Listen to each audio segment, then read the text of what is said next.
यदुवंश के नाश की पूरी कहानी। यदुवंश के नाश की पूरी कहानी। दर्शकों, ये तो हम सभी जानते हैं कि महाभारत युद्ध में कौरवों का संपूर्ण नाश हो गया था और पांडव हस्तिनापुर पर राज करने लगे थे। साथ ही ये भी हम सभी जानते हैं कि अपने 100 पुत्रों की मृत्यु से व्यथित कौरवों की माता गांधारी ने भगवान श्री कृष्ण को यह शाप दिया था कि जिस तरह उन्होंने कौरव वंश का नाश किया है, उसी तरह एक दिन उनके भी वंश यानी यदुवंशियों का भी नाश हो जाएगा। लेकिन दोस्तों, क्या आप जानते हैं कि महाभारत युद्ध के कितने दिन के बाद यदुवंशियों का विनाश कैसे और कब हुआ? अगर नहीं तो इस वीडियो को अंत तक जरूर देखें। आज की इस वीडियो में हम आपको यदुवंश के विनाश की संपूर्ण कथा बताने जा रहे हैं। तो चलिए अब बिना किसी देरी के इस कथा को शुरू करते हैं। महाभारत के मौसल पर्व में वर्णित कथा के अनुसार महाभारत युद्ध के पश्चात जब 36वां वर्ष प्रारंभ हुआ तब द्वारका में कई अपशकुन दिखाई देने लगे। उसी समय एक दिन महर्षि विश्वामित्र, कण्व और देवर्षि नारद जी द्वारका पहुंचे। उधर जब वहां यादव कुल के नवयुवकों को पता चला कि कुछ ऋषिगण द्वारका पधारे हैं तो उन्होंने उनके साथ परिहास करने का सोचा।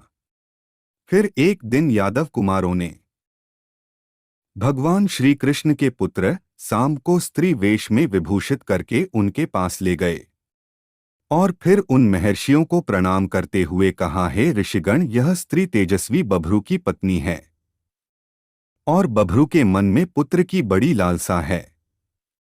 आप लोग ऋषि हैं, आथ अच्छी तरह सोचकर इसके गर्भ से क्या उत्पन्न होगा हम सभी को बताने की कृपा करें। उन यादव कुमारों के ऐसा कहने के बाद ऋषिगण ध्यान करने लगे और कुछ क्षण पश्चात जब उन्हें पता चला कि ये कोई स्त्री नहीं बल्कि द्वारकाधीश श्री कृष्ण का पुत्र सांब है तो वे सभी क्रोधित हो उठे और फिर कहा, हे मूर्ख बालकों, तुम सभी ने हम लोगों को धोखा दिया है। तुम लोगों ने हम सभी के साथ छल करने की चेष्टा की है। दुराचारी यादव कुमारों, तुम जिसे स्त्री बता रहे हो वह कोई स्त्री नहीं बल्कि भगवान श्री कृष्ण का पुत्र सांब है। तुम लोगों ने हमारा अपमान किया है, इसलिए श्री कृष्ण के इस पुत्र के गर्भ से एक भयंकर लोहे का मूसल उत्पन्न होगा जो यदुवंश के विनाश का कारण होगा। उसी से तुम लोग बलराम और श्री कृष्ण के सिवा अपने समस्त कुल का संहार कर डालोगे। ऐसा कहकर वे सभी मुनि भगवान कृष्ण के पास गए और वहां पहुंचकर उन्होंने उनसे सारी बातें कह सुनाई। यह सब सुनकर भगवान मधुसूदन ने महर्षियों से कहा, आप लोगों ने जैसा कहा है वैसा ही होगा। इसके पश्चात ऋषिगण अपने अपने आश्रम चले गए और फिर अगले दिन सवेरा होते ही जब सांब ने उस शाप जनित भयंकर मूसल को जन्म दिया तब यदुवंशियों ने उसे ले जाकर राजा उग्रसेन को दे दिया। उसे देखते ही राजा के मन में विषाद छा गया। उन्होंने उस मूसल को कुटवा दिया अर्थात अत्यंत महीन चूर्ण करा दिया। फिर राजा की आज्ञा से उनके सेवकों ने उस लोहचूर्ण को समुद्र में फेंक दिया। उसके पश्चात उग्रसेन ने नगर में यह घोषणा करा दी कि आज से द्वारका के कोई भी नगरवासी मदिरा न तैयार करे। जो मनुष्य कहीं भी छिपकर कोई भी नशीली पीने की वस्तु तैयार करेगा वह स्वन्य अपराध करके जीते जी अपने भाई बंधुओं सहित शूली पर चढ़ा दिया जाएगा। उसके बाद सब लोगों ने राजा के भय से यह नियम बना लिया कि आज से न तो मदिरा बनाना है और न पीना है। इस प्रकार द्वारकावासी अपने ऊपर आने वाले संकट का निवारण करने के लिए भांति भांति के प्रयत्न करने लगे।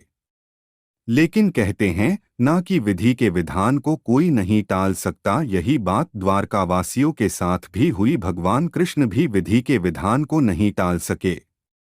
मूसल के जन्म के पश्चात द्वारका में प्रतिदिन अनेक बार भयंकर आंधी उठने लगी। चूहे इतने बढ़ गए थे कि उनकी संख्या मनुष्यों से ज्यादा हो गई। वे मिट्टी के बर्तनों में छेद कर देते तथा रात में सोए हुए मनुष्यों के केश और नख कुतरकर खा जाया करते।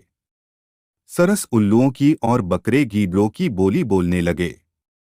गौओं के पेट से गधे, खच्चरियों के पेट से हाथी, कुत्तियों के पेट से बिलाव और नेवलियों के गर्भ से चूहे पैदा होने लगे। धीरे धीरे द्वारकावासी ब्राह्मणों, देवताओं और पितरों से भी द्वेष करने लगे। इतना ही नहीं, वे गुरुजनों का भी अपमान करने लगे। पत्नियां पतियों को और पति अपनी पत्नियों को धोखा देने लगे। अच्छी तरह रसोई तैयार कर दी जाती थी, उन्हें परोसकर जब लोग भोजन के लिए बैठते थे तब उनमें हजारों कीड़े दिखाई देने लगते थे। इस तरह काल का उलटफेर हुआ देख भगवान श्री कृष्ण ने सब लोगों से कहा, वीरों, महाभारत युद्ध के समय जैसा योग था वैसा ही योग आज भी है। यह हम सब लोगों के विनाश का सूचक है। बंधु बांधवों के मारे जाने पर पुत्र शोक से संतप्त हुई गांधारी देवी ने व्यथित होकर जो शाप दिया था उसके सफल होने का समय आ गया है। फिर श्री कृष्ण ने यदुवंशियों को तीर्थयात्रा के लिए आज्ञा दी। तत्पश्चात भगवान श्री कृष्ण के आदेश से द्वारकापुरी के सभी पुरुष प्रभास क्षेत्र में आकर निवास करने लगे। फिर प्रभास क्षेत्र में यादवों का महापान आरंभ हुआ। श्री कृष्ण के सामने ही कृतवर्मा सहित सात्यकी, बभ्रू आदि पीने लगे। कुछ देर बाद पीते पीते सात्यकी मद से उन्मत्त हो उठे और कृतवर्मा का उपहास तथा अपमान करते हुए बोले, कृतवर्मा, तेरे जैसा दूसरा कौन ऐसा क्षत्रिय होगा जो अपने ऊपर आघात न होते हुए भी रात में मुर्दों के समान अचेत पड़े हुए मनुष्यों की हत्या करेगा। खुद को महारथी कहने वाले तुम तो महाक्यर निकले। सात्यकी के मुख से जिकले इन अपमानजनक बातों का प्रद्युम्न भी अनुमोदन किया। यह सुनकर कृतवर्मा अत्यंत कुपित हो और सात्यकी का अपमान करता हुआ बोला, मुझे कायर कहने वाले याद नहीं कि जब भूरिश्रवा की बाहें कट गई और वे पृथ्वी पर बैठ गए थे, उस अवस्था में उनकी क्रूरतापूर्ण हत्या क्यों की थी और खुद को वीर समझते हो। कृतवर्मा की यह बात सुनकर श्री कृष्ण को क्रोध आ गया। यह देख सात्यकी ने मधुसूदन को सत्राजित की कथा कह सुनाई। उसने बताया कि कृतवर्मा ने ही मणि के लिए सत्राजित का वध करवाया था। फिर सात्यकी ने श्री कृष्ण के पास से तलवार उठाकर कृतवर्मा का सिर धड़ से अलग कर दिया। तत्पश्चात वो दूसरे लोगों का भी वध करने लगा। यह देख भगवान श्री कृष्ण उसे रोकने के लिए दौड़े। यह देख कई वीरों ने सात्यकी को चारों ओर से घेर लिया और सात्यकी पर आघात करने लगे। जब सात्यकी इस प्रकार मारे जाने लगे, क्रोध में भरे हुए उन्हें संकट से बचाने के लिए स्वन्य और आक्रमणकारियों के बीच कूद पड़े। फिर दोनों मिलकर विरोधियों का सामना करने लगे। परंतु विपक्षियों की संख्या बहुत अधिक इसलिए वे दोनों श्री कृष्ण के देखते हाथ से मार डाले गए। सात्यकी तथा अपने पुत्र को मारा गया देख श्री कृष्ण क्रोध में आकर एक मुट्ठी एरका उखाड़ ली। उनके हाथ में आते ही वह घास वज्र के समान भयंकर लोहे का मूसल बन गई। फिर तो जो सामने आए उन सबको श्री कृष्ण ने उसी से मार गिराया। दर्शकों, आगे बढ़ने से पहले बता दूं कि एरका घास मूसल के उसी चूर्ण से जन्म था जिसे राजा ने समुद्र किनारे फिकवा दिया था। फिर काल की एक दूसरे को मारना आरंभ किया। जो कोई भी क्रोध में आकर वह घास अपने हाथ में लेता, उसी के हाथ में लेता, वज्र बन जाती थी। वह वज्र बन जाती थी। उसके बाद उस मुसल से पिता ने पिता को मार डाला। कालचक्र के इस परिवर्तन को जानते हुए श्री कृष्ण वहां देखते रहे और मुसल का सहारा लेकर खड़े रहे। श्री कृष्ण ने जब देखा कि उनका पुत्र और पोता अनिरुद्ध भी मारा गया तब उनकी क्रोधाग्नि प्रज्वलित हो उठी। फिर उन्होंने उस समय शेष बचे हुए समस्त यादवों का सहारा कर डाला।